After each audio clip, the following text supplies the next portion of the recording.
नहीं तो वो भी लेट आएगा, फिर सारा शेड्यूल बिगड़ जाएगा, फिर जिसकी जो टाइम शेड्यूल सब बिगड़ जाएगा। तो शिप में भी है, कोई भी चीज़ जो बड़ी लेवल पे जब ऑर्गेनाइजेशन चलता है तो उसमें शेड्यूल इंपॉर्टेंट होता है, टाइम से चीज़ें होती हैं। दूसरा, हर चीज़ का स्टैंडर्ड ऑपरेटिंग प्रोसीजर होता है, SOP, स्टैंडर्ड ऑपरेटिंग प्रोसीजर। हर चीज़ का, हर काम का एक स्टैंडर्ड ऑपरेटिंग प्रोसीजर होता है कि इस हिसाब से करना है, तो एक उससे आइडिया मिलता है। अगर कभी थोड़ा बहुत डेविएशन हो, कभी कोई दिक्कत आ गई, कुछ इससे थोड़ा सा अलग भी गया, तो वापस उस पर आ सकते हो। आपको ये रहता है कि हाँ ये रास्ता है। जैसे रोड पे मार्किंग होती है, मार्किंग आपको गाइड करती है कि ये रोड है। सपोज फॉग है, ठीक, दिख नहीं रहा, विजिबिलिटी कम है, तो भी आप वो अगर ठीक से मार्किंग है तो आप उसके हिसाब से चल सकते हो। तो स्टैंडर्ड ऑपरेटिंग प्रोसीजर आपके लिए वो काम करता है कि आप ठीक से चल पाओ, सही से काम कर पाओ, अच्छी तरीके से एफिशिएंटली काम कर पाओ। एफिशिएंसी एक इंपॉर्टेंट क्वालिटी है मर्चेंटिंग की। आप अपना काम कितना एफिशिएंटली कर, कितना अच्छी तरीके से और कम टाइम में कर पाते, बेटर कर पाते, उतना आपके लिए इजी है। ठीक, तो एक ही क्वालिटी है सर। और टीम वर्क का भी, we have to make team work, not only we have to think about ourself. बिल्कुल, टीम इंपॉर्टेंट है सर। गुड, सही बात है, टीम इंपॉर्टेंट है। ओके, आपको डिसीजंस लेने पड़ेंगे, डिसीजन मेकिंग करनी पड़े, ठीक है, जॉब में वो डिसीजन लेने पड़ेंगे। अब वहाँ पे आप किससे पूछोगे? अभी सपोज आप इंजीनियर हो, करेक्ट, इंजीनियरिंग वाले डिपार्टमेंट हो, आप इंजीनियर हो, कुछ प्रॉब्लम आई, ठीक, तो आप ही को करना पड़ेगा। वहाँ आप किसी मैकेनिक को बुला सकते हो?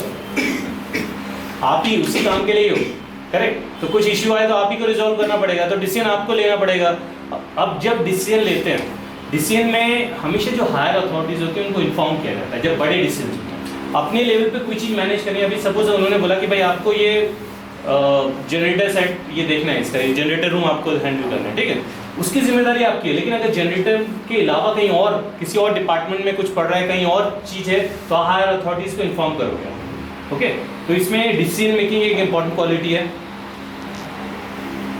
अब इसमें जैसे आपको स्टीयरिंग, मैन्यूवरिंग, नेविगेशन का पार्ट है, आपको शिप को स्टीयरिंग करना, मैन्यूवर करना, कंट्रोल करना, नेविगेशन, कम्युनिकेशन, ये सब नेविगेशन का पार्ट है।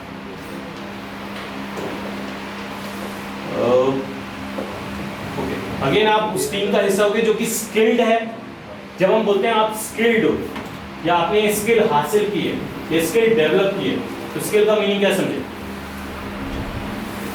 मतलब कोई अपने अंदर कोई ऐसी यूनिक चीज है या कुछ काबिलियत, स्किल मतलब किसी चीज की हुनर, सही टर्म है ना, हुनर। आपने हुनर डेवलप किया, किसी चीज की काम आपको काबिलियत आती है, वो काम आपको आता है, तो स्किल की बात है। जब आप जा रहे हो यहाँ पे, स्किल के बिना काम बनेगा नहीं। आपको स्किल डेवलप करनी है, वो ट्रेनिंग में सीखोगे, उसके बाद जॉब में सीखनी है, on the job skill develop करोगे, ठीक। तो ये इसकी एक इंपॉर्टेंट क्वालिटी है। आपको अगेन शिप को मेंटेन रखना है, इक्विपमेंट्स को मेंटेन रखना है ऑप्टिमम एफिशिएंसी के लिए।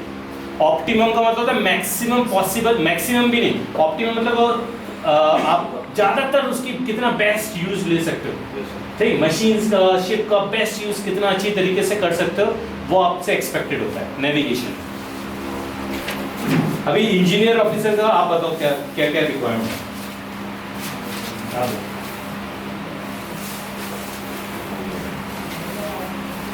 As an engineer officer, you will operate and maintain all the mechanical and electrical equipments. Okay, इसी को थोड़ा आराम से बोलना, क्या क्या करना पड़ेगा आपको? Operate and maintain. ऑपरेट मतलब क्या? चलाना आपको आना चाहिए, ऑपरेट करना आना चाहिए, और मेंटेन करना भी आपको आना चाहिए। आप जिनको चला रहे हैं उनको मेंटेन करना भी आना चाहिए। तो ऑपरेट एंड मेंटेन वाली बात आ गई, इलेक्ट्रिकल एंड इलेक्ट्रॉनिक इक्विपमेंट की बात आ गई, ठीक। फिर क्या? You will be responsible for power generation and distribution system. Okay, power जाएगी तभी सारी चीजें काम होंगी, हर जगह पावर ठीक से ट्रांसमिट होगी तभी होगा, ठीक है। पावर जनरेट भी करनी पड़ेगी और उसको ट्रांसमिट भी करना पड़ेगा। ओके, हाँ। And for all other equipment such as lift, refrigerator plant, pumping and ventilation systems. Okay, अलग अलग डिपार्टमेंट में प्रोवाइड करना पड़ेगा, ठीक। हाँ, Via a bank of high-tech instrumental, you will monitoring mechanical, electrical, hydraulic and control equipments and have changed for sponticated engine.